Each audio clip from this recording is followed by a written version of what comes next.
जय हिंद साथियों, आपका स्वागत है आपके अपने यूट्यूब चैनल विद्यालयपुर में, जिसमें आज हम आपके लिए लेकर आए हैं प्राथमिक शिक्षक पात्रता परीक्षा 2024 एमपी टेट वर्ग 3 की लिए बाल विकास एवं शिक्षा शास्त्र की क्लास। आज से हमारा नया एक सब्जेक्ट चालू हो रहा है और उस सब्जेक्ट में हम आपको रोज़ डेली प्रैक्टिस सेट कराएंगे, एमसीक्यू फॉर्म में कराएंगे। तो हो जाइए तैयार, अब आपका एग्ज़ाम जल्दी ही आने वाला है 14 नवंबर के बाद। तो आप अब हम जो हमारी क्लासेस होंगी ये एमसीक्यू फॉर्म में होंगी। थ्योरिकल जो हमने हिंदी आपको कंप्लीट करवा चुके हैं, और ये जो हिंदी की क्लास हमने ली है, हमने हिंदी की क्लास पूरी थ्योरिकल क्लास ली थी और हमने पूरी थ्योरी पढ़ा चुके हैं, मेन टॉपिक उसके पूरे कंप्लीट करवा चुके हैं। अब हम आपको बाल विकास एवं शिक्षा शास्त्र, चाइल्ड डेवलपमेंट एवं पेडागोगी जो है वो पढ़ाएंगे आपको। और ये वाले कोर्स में, ये वाले हम सब्जेक्ट में हम आपको एमसीक्यू फॉर्म में रोज़ प्रैक्टिस सेट करवाएंगे। तो चलिए आज हम हमारा नया सब्जेक्ट स्टार्ट कर देते हैं।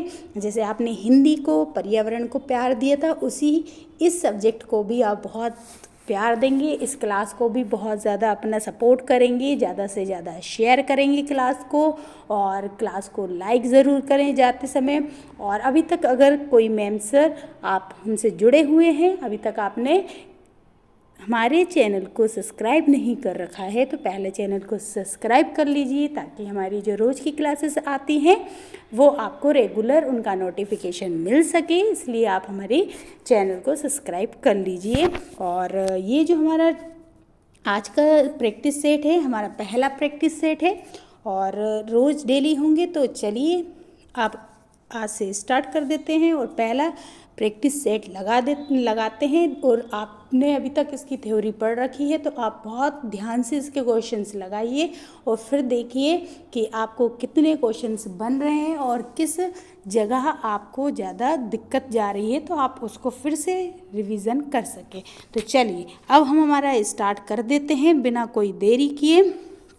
आई होप आपने हमारे चैनल को सब्सक्राइब कर लिया होगा, क्लास को शेयर कर दिया होगा दोस्तों के साथ, और क्लास को लाइक भी किया होगा। और आप कमेंट करके हमें ज़रूर बताइए आपको क्लास कैसी लगी, ज़रूर करके बताइएगा, ठीक है। क्लास जब ख़त्म हो जाएगी तो आप कमेंट ज़रूर कीजिएगा। तो चलिए आज की हमारी क्लास हम स्टार्ट कर देते हैं। हमारा टॉपिक आज का जो है सब्जेक्ट बाल विकास एवं शिक्षा शास्त्र, उससे संबंधित हम आपको पहला प्रैक्टिस सेट लगवा देते हैं, ठीक है। और हम ज़्यादातर क्वेश्चन ऐसे चूज़ करके लाए हैं जो प्रीवियस ईयर में भी आए हैं, और कुछ हमने थ्योरी के अंदर से भी निकाले हैं।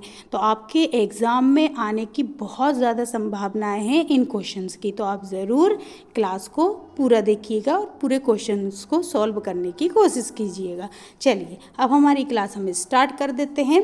तो स्टार्ट करने से पहले क्लास को ज़रा जल्दी से आप लाइक कर दीजिए और शेयर कर दीजिए, और चैनल को जल्दी से सब्सक्राइब कर लीजिए अगर आपने अभी तक सब्सक्राइब नहीं किया हो, और कमेंट ज़रूर करके दें, ठीक है। चलिए अब पहला क्वेश्चन हमारा आज का है, और पहला क्वेश्चन हमारा है, हम आपके लिए हर क्वेश्चन के बाद टाइमर लगाएंगे, उस टाइमर के हिसाब से आप हमको आंसर दीजिएगा। तो क्वेश्चन है, हम पहले क्वेश्चन देख लेते हैं कि बच्चे की बुद्धि लब्धि 90 से 110 के मध्य होती है।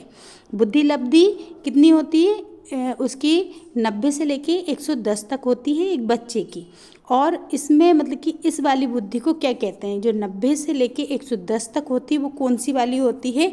तो सामान्य बुद्धि होती है, या प्रखर बुद्धि होती है, उत्कृष्ट होती है, या प्रतिभाशाली बुद्धि होती है? तो बताइए इसका राइट आंसर क्या होगा। हम आपके लिए टाइमर लगा देते हैं, और हर टाइमर में हम आपके लिए टाइम सेट करेंगे। चलिए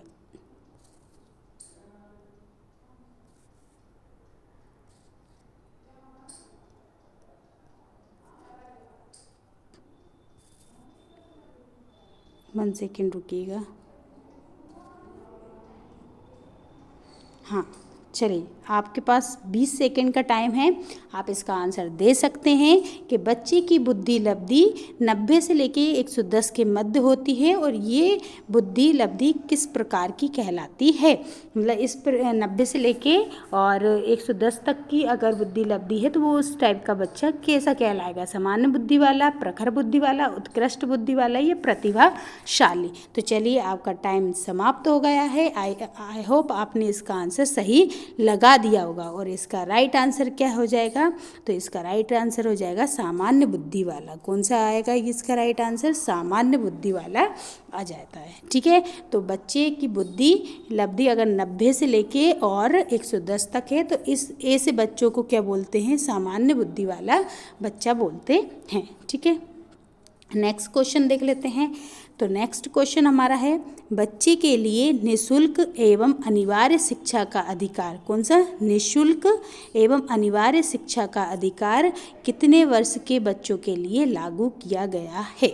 बताइए कि बच्चे निःशुल्क पढ़ेंगे और सभी मतलब कि एक आयु मतलब एज रखा है कि वो एज कितने डिफरेंस मतलब एज कितनी है, कहाँ से कहाँ तक की एज है, कहाँ से कहाँ तक की आयु है, जिसमें हर बच्चे को शिक्षा ग्रहण करना अनिवार्य है। इसका शिक्षा का अधिकार जो है वो अनिवार्य है और उसी एज में बच्चे को निःशुल्क शिक्षा दी जाएगी। तो ये अधिनियम जो मतलब एक अधिनियम बना था, उस अधिनियम में कितने साल तक के बच्चों को रखा गया है। तो आपका ऑप्शन है 16 से लेकर 14 साल तक के बच्चों को, या फिर 7 से लेकर 13 साल के बच्चों को, 5 से लेकर 11 साल के बच्चों को, या फिर 6 से लेकर 12 साल तक के बच्चों को। तो बताइए इसका राइट आंसर क्या होगा। हम आपके लिए टाइमर लगा देते हैं और आप हमको आंसर बताइएगा। चलिए बताइए कि बच्चे के लिए निःशुल्क एवं अनिवार्य शिक्षा का अधिकार अधिनियम कितने वर्ष के बच्चे के लिए लागू किया गया है। 6 से 14, 7 से 13, 5 से 11 या 6 से 12। बताइए इसका राइट आंसर क्या होगा। चलिए आपका टाइम समाप्त होता है और इसका राइट आंसर क्या हो जाएगा, तो इसका राइट आंसर हो जाएगा 6 से लेके 14 साल के बच्चे। कितना, 6 से लेके 14 साल तक के बच्चों को शिक्षा भी कैसी मिलेगी, निःशुल्क मिलेगी और शिक्षा का अधिकार के तहत अनिवार्य मतलब इतने साल तक के बच्चों को तो आपको अनिवार्य रूप से ही स्कूल भेजना होगा। ठीक है, चलिए नेक्स्ट देखते हैं। नेक्स्ट क्वेश्चन है, एक बच्चे की बुद्धि लब्धि और विकास के अध्ययन की एक बच्चे की वृद्धि और विकास के अध्ययन की सर्वाधिक अच्छी विधि कौन सी है। अगर एक बच्चे का विकास अच्छा करना है, उसमें उसकी बच्चे की मतलब बुद्धि अच्छी करनी है, वृद्धि अच्छी हो, इसके लिए सबसे अच्छी विधि कौन सी होगी। मनोविश्लेषण विधि, तुलनात्मक विधि, विकासीय विधि या फिर सांख्यिकीय विधि। मतलब कि इनमें से मनोवैज्ञानिक विश्लेषण, तुलनात्मक, विकासीय विधि या सांख्यिक विधि में से कौन सी ऐसी विधि है जो बच्चे के विकास और वृद्धि के लिए सबसे अच्छी विधि मानी जाएगी। तो इसका आंसर आप दीजिए। आपके लिए हमने टाइम लगा दिया है, 20 सेकंड का आपके पास टाइम है। आप इसका आंसर दीजिए, फिर हम आपको इसका राइट आंसर बताएंगे। और आई होप आप लोग इसका आंसर दे रहे होंगे और आप इनके आंसर हमको कमेंट बॉक्स में ज़रूर लिख के बताइएगा कि इसका राइट आंसर क्या है। ठीक है, चलिए टाइम आपका समाप्त होता है। आई होप आपने इसका भी सही आंसर ही लगाया होगा और इसका राइट आंसर क्या है, विकासीय विधि। कौन सी विधि, विकासीय विधि जो है बच्चे के बुद्धि वृद्धि और विकास के लिए सबसे अच्छी विधि मानी जाती है। कौन सी, विकासीय विधि। ठीक है, विकासीय विधि एक बच्चे की वृद्धि एवं विकास के लिए सबसे अच्छी विधि मानी जाती है। ठीक है, चलिए नेक्स्ट देखते हैं। नेक्स्ट क्वेश्चन हमारा है, गार्डनर ने 7 बुद्धि का अधिमान निर्धारित किया है। किसका, कितनी बुद्धि का, 7 बुद्धि का जो है अधिमान निर्धारित किया है। इनमें से कौन सी नहीं है, इनमें से कौन सी बुद्धि नहीं है। बताइए बताइए इसमें से कौन सी बुद्धि नहीं मानी गई है। ठीक है, चलिए बताइए, इसका हम टाइमर लगा देते हैं आपके लिए। बताइए इसका राइट आंसर क्या होगा कि गार्डनर एक वैज्ञानिक हैं। इन्होंने क्या 7 बुद्धि का अधिमान निर्धारित किया है और इनमें से कौन सा मतलब निर्धारण नहीं किया, मतलब किस जगह, तो स्थान संबंधी बुद्धि का, भावात्मक बुद्धि का, या अंतर्वैयक्तिक बुद्धि का, या फिर भाषात्मक बुद्धि का।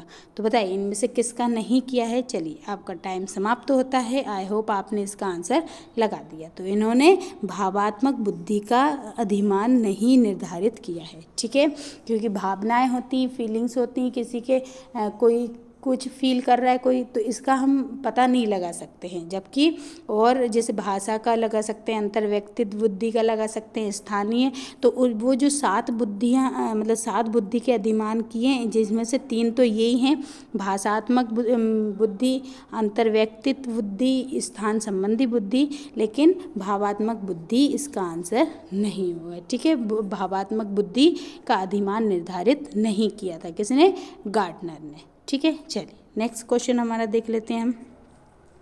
नेक्स्ट क्वेश्चन हमारा है कि यदि एक बच्चे की मानसिक आयु 5 वर्ष है तथा वास्तविक आयु कितनी है, 4 वर्ष है, तो उस बच्चे की बुद्धि लब्धि क्या होगी। बताइएगा कि यदि एक बच्चे की मानसिक आयु कितनी है, 5 वर्ष है, और वास्तविक आयु कितनी है उसकी, 4 वर्ष है, तो बताइए उस बच्चे की बुद्धि लब्धि कितनी होगी। तो आपका टाइमर चालू हो गया। आप लोगों को बुद्धि लब्धि निकालना आता होगा तो आप ज़रूर निकाल लेंगे। जल्दी से आप आंसर बताइए। हमने जो है आज हमारी ऑब्जेक्टिव क्लास चलेगी, तो हम जल्दी जल्दी आपका बिना कोई टाइम लिए जल्दी जल्दी क्वेश्चन करवाने की कोशिश करेंगे। तो आपने ये सब कुछ कर रखा होगा। ठीक है, चलिए बताइएगा।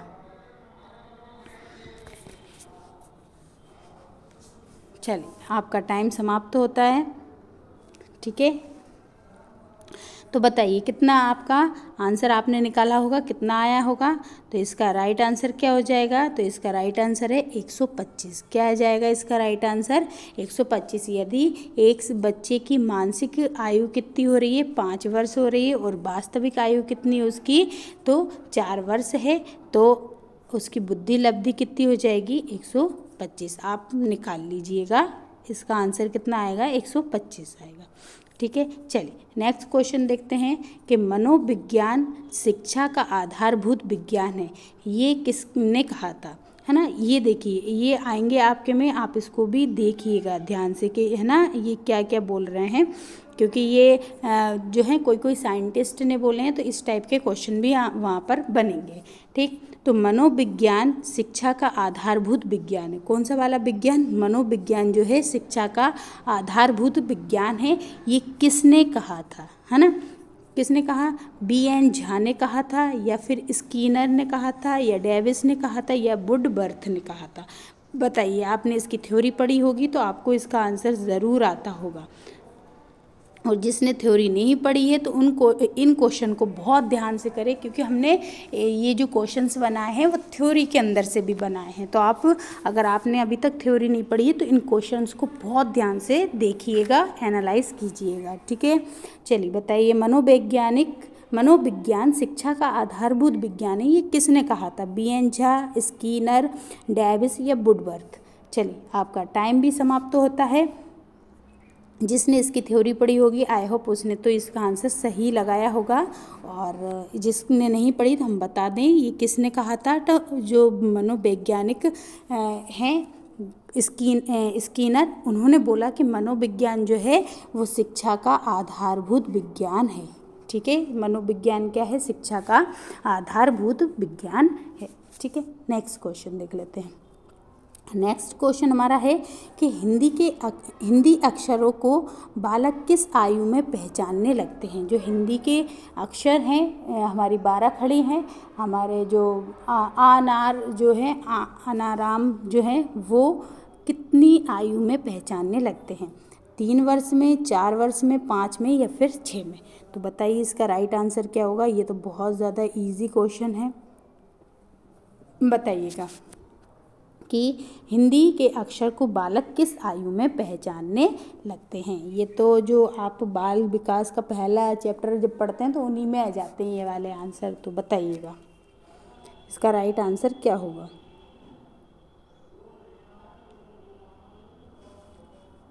चलिए आपका टाइम समाप्त होता है।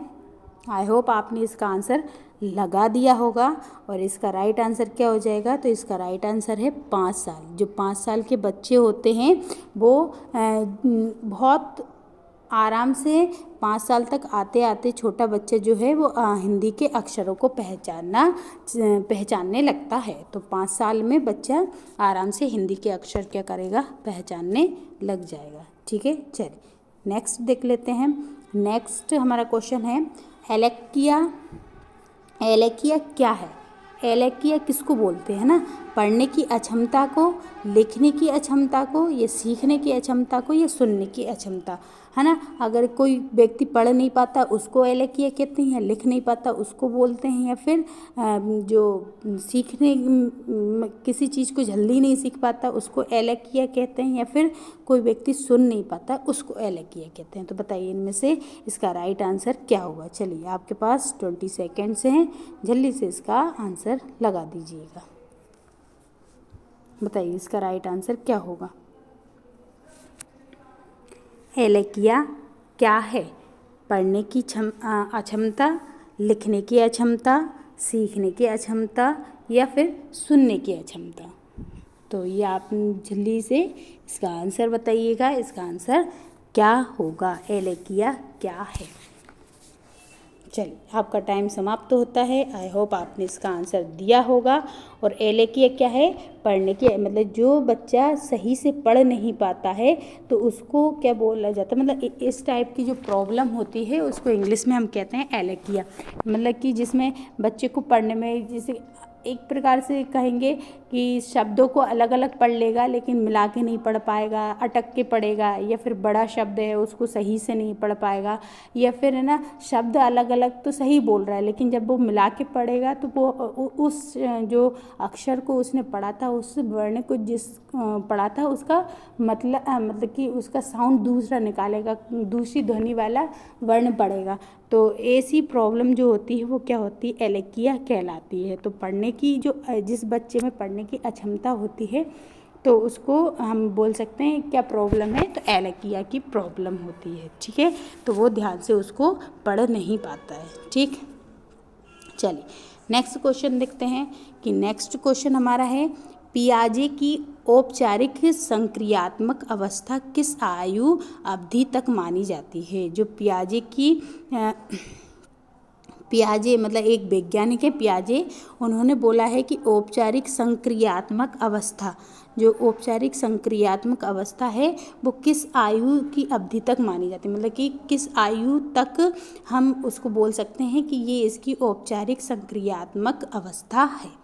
तो बताइएगा कि 0 से लेकर 2 साल तक की वाली, या फिर 2 से 7, या 7 से 11, या फिर 11 से 15 वर्ष तक की आयु को हम औपचारिक संक्रियता अवस्था बोलते हैं। तो आपका टाइमर हम लगा देते हैं, बताइएगा इसका राइट आंसर क्या होगा। ठीक है, बताइए कि पियाजे की जो औपचारिक संक्रियात्मक अवस्था किस आयु अवधि तक मानी जाती है। सभी साइंटिस्ट ने, सभी वैज्ञानिकों ने थोड़ी अलग अलग दी है, लेकिन हम पूछ रहे हैं पियाजे के अनुसार। तो पियाजे के अनुसार जो है औपचारिक संक्रियात्मक अवस्था किस आयु तक की मानी जाएगी। चलिए आपका टाइम समाप्त होता है। इसका राइट आंसर क्या हो जाएगा? 11 से लेकर 15 साल तक की आयु को क्या बोला जाता है? औपचारिक संक्रियात्मक अवस्था कहा गया है। ठीक है, कहाँ तक की आयु को? तो 11 से लेकर 15 वर्ष तक की आयु को हम बोल सकते हैं कि ये कौन सी है? औपचारिक संक्रियात्मक अवस्था होती है। ठीक है, चल नेक्स्ट देख लेते हैं। नेक्स्ट क्वेश्चन हमारा है 10वां क्वेश्चन कि गर्भ में बालक को विकसित होने में कितने दिन लगते हैं। क्वेश्चन क्या है कि गर्भ में बालक को विकसित होने में कितने दिन लगते हैं।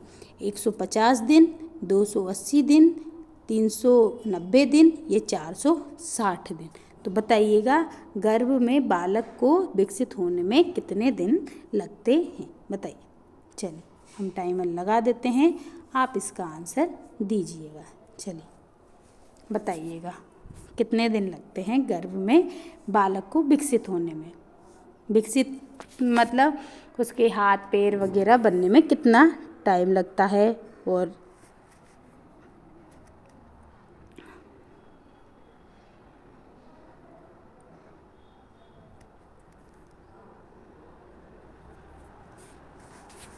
चलिए आपका टाइम समाप्त होता है। एक पूरा बालक बनने में, गर्भ में एक पूरा बालक बनेगा, वो कितने दिन में विकसित हो जाएगा, तो वो 280 दिन लगते हैं उसको विकसित होने में। कितने? 280 दिन में जो है वो बच्चा पूरा बन जाता है। ठीक है, कहाँ? गर्भ में जो एक बच्चा है वो पूरा 280 दिन लेता है पूरी तरीके से विकसित होने के लिए। ठीक है, तो आप इसको याद रखिएगा कि 280 दिन लेता है एक बालक गर्भ में विकसित होने के लिए। ठीक है, चलिए नेक्स्ट क्वेश्चन देख लेते हैं। नेक्स्ट क्वेश्चन है, किस मनोवैज्ञानिक ने अपने 3 वर्षीय पुत्र का अध्ययन किया, बताइए। कौन से मनोवैज्ञानिक हैं जिन्होंने अपने 3 वर्षीय पुत्र का अध्ययन किया था? वो कौन थे? पेस्ट्रोलॉजी या फिर वॉटसन या स्टैनले हॉल या फिर जेम्स सल्ली। इनमें से कौन से एक? ये सारे मनोवैज्ञानिक हैं। ये कौन है? सारे मनोवैज्ञानिक हैं। और इनमें से एक मनोवैज्ञानिक हैं जिन्होंने अपने 3 साल के बच्चे को का अध्ययन किया था। ठीक है, कौन थे इनमें से बताइए? पेस्ट्रोलॉजी, वॉटसन, स्टैनले हॉल या फिर जेम्स सल्ली। इनमें से कौन है? इसका राइट आंसर दीजिए। चलिए हमने आपके लिए टाइमर लगा दिया, इसका राइट आंसर हमको बताइएगा।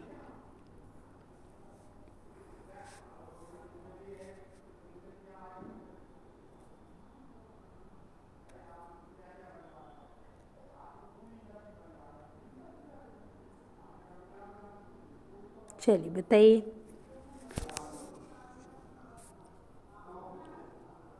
चलिए टाइम ज़्यादा भी हो गया, आपको हमने ज़्यादा ही दे दिया है, तो इसका राइट आंसर आपने लगा दिया होगा। और इसका राइट आंसर क्या है? पेस्ट्रोलॉजी। जो पेस्ट्रोलॉजी हैं वो उन्होंने ये एक क्या है, तो ये एक मनोवैज्ञानिक हैं। कौन है ये?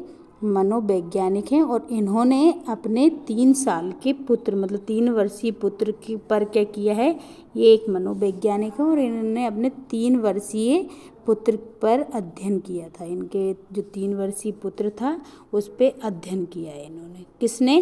पेस्ट्रोलॉजी ने। तो इनका आप नाम बहुत अच्छे से याद रखिए। किसका? पेस्ट्रोलॉजी का।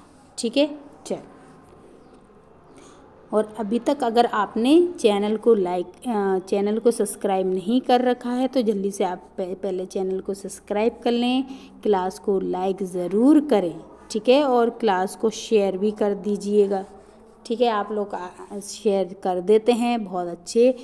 आप लोग एक इसमें पढ़ने वाले सभी जो भी, चाहे वो स्टूडेंट हों या फिर मैम सर हों, हमसे भी जो भी बड़ी उम्र के भी हैं, सभी लोग सम्मानीय हैं। तो आप सब लोग हमें बहुत सपोर्ट करते हैं, तो आप इसी तरह हमारी क्लास को शेयर भी करते रहिए, लाइक भी करते रहिए, है ना। और चैनल को अभी तक आपने सब्सक्राइब नहीं कर रखा है वो तो सब्सक्राइब भी कर लीजिएगा। चलिए नेक्स्ट देख लेते हैं हमारा क्वेश्चन। नेक्स्ट है, बालक का विकास होता है। बालक का विकास कैसे होता है? सिर से पैर की ओर होता है या पैर से सिर की ओर होता है या दोनों ओर से हो जाता है या इनमें से कोई नहीं? ये क्वेश्चन बहुत ध्यान से देखिएगा। बालक का विकास कैसे होता है? सिर से लेके पैर की ओर होता है या पैर से लेके सिर की ओर होता है या दोनों ओर होता है या इनमें से कोई नहीं? तो बताइए इसका राइट आंसर क्या होगा। हम आपके लिए टाइमर लगा देते हैं, बताइए इसका राइट आंसर क्या होगा कि बालक का विकास किस ओर होता है? सिर से लेके पैर या फिर पैर से लेकर सिर या फिर दोनों की ओर कहीं भी हो सकता है या इनमें से कोई नहीं?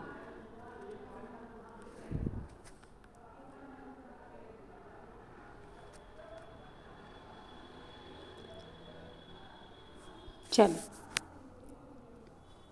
आपका टाइम समाप्त होता है और इसका राइट आंसर क्या हो जाएगा? तो इसका राइट आंसर हो जाएगा सिर से लेके पैर की ओर, है ना। पहले सिर बनेगा, फिर सिर से नीचे जो बनता पैर तक बनेगा, है ना। तो बालक का जो विकास होता है उसको विकास होने में कितना टाइम लगता है? तो 280 दिन लगते हैं। कितना दिन लगते हैं? 280 दिन लगते हैं, अभी हमने देखा। और 280 दिन में सबसे पहले क्या बनता है? तो पैर, सिर से लेके और पैर की ओर होता है। कहाँ से? सिर से लेके पैर की ओर उसका विकास होता है। ठीक है, चलिए नेक्स्ट क्वेश्चन देखते हैं कि विकास के संबंध में गलत कथन। देखिए इसमें मेन चीज़ क्या है? तो इसमें मेन चीज़ हमारे पास है कि गलत कथन पूछ रहा है। क्या पूछ रहा है वो? गलत कथन कौन सा है? ठीक है, तो विकास के संबंध में गलत कथन कौन सा है? कि विशिष्ट से सामान्य की ओर जो है वो विकास होता है, विशिष्ट से लेके सामान्य की ओर। यह सार्वभौमिक प्रक्रिया, यह दिशा सिर से पैर की ओर होता है ना। दिशा में देखें तो सिर से पैर की ओर होता है, या वर्तुलाकार गति की तरफ से होता है। तो इसमें से कौन सा गलत है? आप इसको याद रखिए, गलत पूछा है ना कि उनने सही। तो बताइए इसका राइट आंसर क्या होगा? बताइएगा इसका राइट आंसर क्या है कि विकास के संबंध में गलत कथन कौन सा है? विकास जो है विशिष्ट से सामान्य की ओर होता है, ये सार्वभौमिक प्रक्रिया है ये, या फिर दिशा के हिसाब से देखें तो सिर से लेके पैर की ओर होता है, और जो है वर्तुलाकार गति की ओर होता है। बताइए इसका राइट आंसर क्या होगा? चलिए आपका टाइम समाप्त होता है। देखिए हमने अभी पढ़ा है कि ये सिर से लेके पैर की ओर होता है, ये तो आंसर हमारा सही होगा, ये तो गलत हो ही नहीं सकता। तो इसमें जो है गलत क्या होगा कि विशिष्ट से लेके सामान्य की ओर। पहले सामान्य से लेके विशिष्ट की ओर विकास होता है, ना कि विशिष्ट। मतलब पहले स्पेशलिस्ट होते हैं और धीरे धीरे अपन सामान्य हो जाते हैं। तो ऐसा तो होता ही नहीं है। हम पहले सामान्य होते हैं, फिर धीरे धीरे सीखते सीखते हम किसी एक चीज़ में स्पेशलिस्ट हो जाते हैं। तो ये क्या होता है? ये चीज़ क्या है? इसका कथन गलत है कि हमारा विकास जो है विशिष्ट से सामान्य की ओर होता है। तो ये आंसर क्या है? गलत है, जबकि हमारा सामान्य से विशिष्ट की ओर होता है।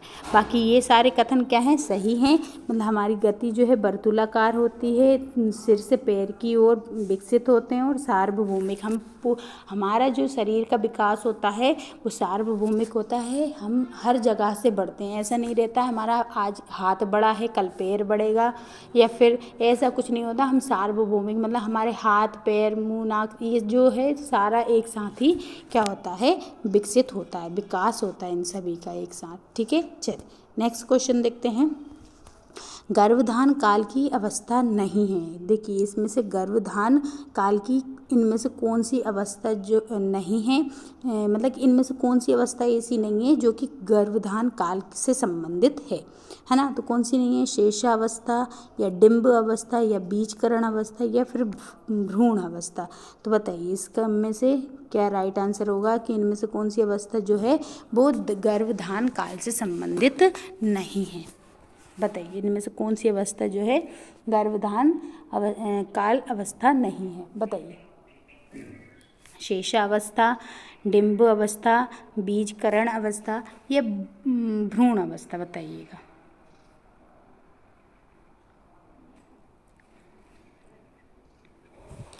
चलिए आपका टाइम समाप्त होता है, और इसका राइट आंसर क्या हो जाएगा? तो राइट आंसर है शेषावस्था। जो शेषावस्था है वो गर्भधान काल से संबंधित नहीं है, जबकि डिम्ब अवस्था गर्भधान काल से संबंधित है, बीजकरण अवस्था गर्भधान काल से संबंधित है, और भ्रूण अवस्था भी गर्भधान काल से संबंधित है।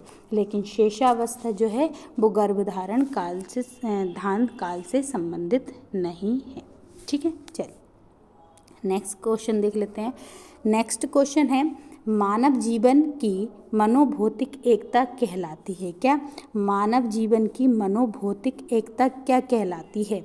मन तथा शरीर का विकास कहलाती है, या फिर शरीर तथा हड्डी का विकास को हम मनोभौतिक एकता कहेंगे, या शरीर तक तथा हृदय के विकास को हम मनोभौतिक एकता कहेंगे, या फिर आत्मा तथा मांसपेशियों का विकास को हम मनोभौतिक एकता कहेंगे। बताइए इनमें से किसको हम मानव जीवन की मनोभौतिक एकता कहेंगे। चलिए टाइमर आपके लिए लग चुका है, आप हमें इसका आंसर दीजिए कि मानव जीवन की मनोभौतिक एकता क्या कहलाती है। मन तथा शरीर का विकास, शरीर तथा हड्डी का विकास, शरीर तथा हृदय का विकास, या फिर आत्मा या मांसपेशियों का विकास। बताइए इनमें से किसको हम मनोभौतिक एकता कहते हैं। चलिए आपका टाइम समाप्त होता है और इसका राइट आंसर क्या है, मन तथा शरीर विकास को, मन तथा शरीर के विकास को हम क्या बोलेंगे, मनोभौतिक एकता बोलेंगे। मन देखिए मनोभौतिक में जिसमें मन और भौतिक रूप से दोनों तरीके से क्या हो रहा है, विकास हो रहा है ना। तो देखिए मन का भी विकास हो और शरीर का विकास हो, तो इन दोनों के एक साथ विकास होगा, इसे ही मनोभौतिक एकता कहेंगे। ठीक है, चलिए नेक्स्ट क्वेश्चन देख लेते हैं। नेक्स्ट क्वेश्चन है, गर्भ में सर्वप्रथम किसका निर्माण होता है। देखिए अगर आपने पिछला क्वेश्चन देखा होगा सही से तो आप इसका आंसर दे सकते हैं। ठीक है, बताइएगा बताइए गर्भ में सर्वप्रथम निर्माण किसका होता है, पैर का होता है, या सिर का होता है, धड़ का होता है, या फिर सभी का हो जाता है। बताइए आपने अगर पिछला क्वेश्चन बहुत ध्यान से पढ़ा होगा तो इसका आप आंसर बहुत ईजिली दे देंगे। गर्भ में सर्वप्रथम किस भाग का निर्माण होता है, पैर का, सर का, या धड़ का, या सभी का हो जाता है। तो चलिए टाइम समाप्त होता है। हम आपको थोड़ा सा पहले बता दें कि देखिए 200 अपन ने पढ़े हैं कि 280 दिन लगते हैं। ठीक है, फिर हमने दूसरी चीज़ क्या पढ़ी थी कि कहाँ से होता है, तो सिर से पैर की ओर होता है ना, सिर से पैर की ओर होता है। तो सिर से पैर की ओर है तो मतलब कि पैर तो बाद में बन रहे होंगे। ठीक है, फिर पैर धड़ भी बाद में बनेगा, और फिर सभी का तो एक साथ हो ही नहीं रहा क्योंकि ये किससे हो रहा है, सिर से लेके पैर तक का हो रहा है। तो बचा कौन, सिर। तो राइट आंसर हमारा क्या हो जाएगा, तो राइट आंसर हमारा हो जाएगा सिर।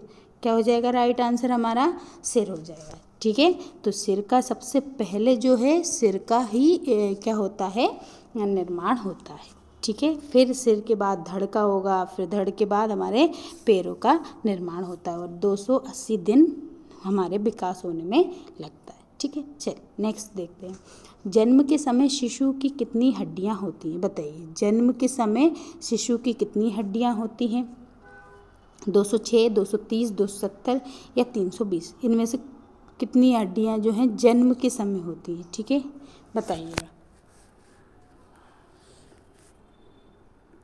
206 होती हैं, 230 होती हैं, 270 होती हैं, या फिर 320 होती हैं। जन्म के समय कितनी हड्डियां होती हैं, बताइएगा। जल्दी से कमेंट बॉक्स में आप आंसर लिख सकते हैं इसका, और ज़रूर लिखिएगा कमेंट बॉक्स में अगर आपको इसका आंसर आता है, और जितने आंसर आते हैं आप ज़रूर लिखिएगा। और लास्ट में आप ये भी बताइएगा आपके कितने क्वेश्चन सही हुए हैं, है ना। चलिए आपका टाइम समाप्त होता है।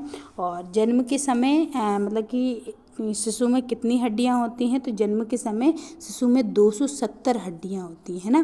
देखिए कुछ हड्डियां जो होती हैं आपस में जुड़ती जाती हैं, और जुड़ने के बाद क्या होता है, जो वयस्क मनुष्य में, फिर वयस्क एक व्यक्ति में हड्डियों की संख्या कितनी बचती है, तो 206 बचती। कितनी बचती है, 206 बचती। मतलब हम जन्म के समय हमारे में कितनी हड्डियां होती हैं, तो जन्म के समय हमारे में है ना 270 हड्डियां होती हैं। फिर इन हड्डियों में से कुछ हड्डियां आपस में जुड़ जाती हैं, फिर धीरे धीरे कम होकर, और लास्ट में कितनी बचती हैं, 206 हड्डियां बचती हैं। तो हमारा राइट आंसर क्या हो जाएगा, 270 हड्डियां होती हैं जन्म के समय हमारे अंदर। ठीक है, चलिए अब बताइए बालक अपनी माँ को पहचानना प्रारंभ कब कर देता है। है ना, कितने दिनों के बाद बालक, जैसे कि 5 साल की उम्र में जो है, 5 साल की उम्र के बाद वो क्या होता है, अक्षर पहचानना चालू कर देता है। क्या पहचानना, अक्षर पहचानना चालू कर देता है हिंदी के, है ना। अब उसी तरीके से बोल रहा है कि कितनी मतलब कि कितना बड़ा बच्चा, 6 माह का बच्चा या 8 माह, 9 माह या 3 माह का बच्चा, इनमें से कितने महीने का बच्चा है जो अपनी माँ को पहचानना प्रारंभ कर देता है। ठीक है, चलिए बताइएगा। टाइमर लग चुका है, बताइए इसका राइट आंसर क्या होगा कि कितने कितने महीने का बच्चा अपनी मम्मी को पहचानना स्टार्ट कर देता है, कि ये बताइए।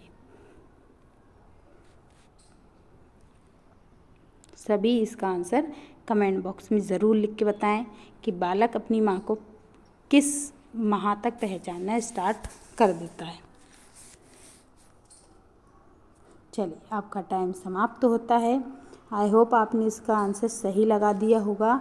और 3 माह का जो बच्चा होता है वो अपनी माँ को बहुत आराम से क्या करता है, पहचानना स्टार्ट कर देता है। मतलब 3 महीने का बालक या कोई भी बच्चा है वो अपनी मम्मी को बहुत, मतलब कि वहाँ से पहचानना प्रारंभ कर देता है 3 महीने से। तो आप इसको भी याद रखें। और 5 साल का जो बच्चा होता है वो अक्षर, हिंदी के अक्षर को पहचानना स्टार्ट कर देता है। फिर नेक्स्ट क्वेश्चन देखते हैं कि बालक के जन्म के समय शिशु के मस्तिष्क का भार कितना होता है। बताइए, जब एक बच्चे का जन्म होता है उस समय उसके मस्तिष्क, मतलब सिर का जो वजन होता है वो कितना होता है, 300 ग्राम, 350 ग्राम, 400 ग्राम या फिर 450 ग्राम। बताइए इसका राइट आंसर क्या हो जाएगा।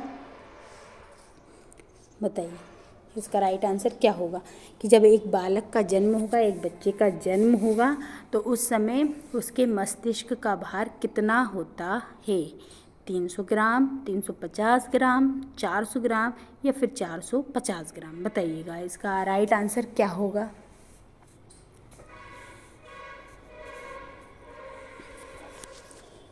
चलिएगा, आपका टाइम समाप्त होता है। आप इसका राइट आंसर आपने बता दिया होगा आई थिंक। तो इसका राइट आंसर क्या है, 350 है। 350 मतलब जब एक बालक का जन्म होता है तो उस समय उस शिशु के मस्तिष्क का भार कितना होता है, 350 ग्राम होता है। कितना होता है, 350 ग्राम उसका भार होता है। ठीक है, चलिए नेक्स्ट देखते हैं। और नेक्स्ट और आज का हमारा आखिरी क्वेश्चन, कल्पना जगत में विचरण होता है। बताइए, कल्पना जगत में विचरण होता है किसका, शेषावस्था में, मतलब कि कल्पनाएं, आपकी किस अवस्था में आप कल्पनाएं करने लगते हैं कि ऐसा भी होता होगा, है ना, ये किस उम्र में, है ना, किस अवस्था में। तो ये जो कल्पना जगत का विचरण है ये शेषावस्था की एक क्रिया है, या किशोर अवस्था की, बाल्यावस्था की, या शेषावस्था व किशोर अवस्था, इनमें से क्या राइट आंसर होगा बताइएगा। चलिए आज का लास्ट क्वेश्चन है, आप बताइएगा इसका राइट आंसर क्या होगा। कल्पना जगत में विचरण होता है शेषावस्था में या फिर किशोरावस्था में, बाल्यावस्था में या फिर शेषावस्था या किशोरावस्था। इसका राइट आंसर क्या होगा।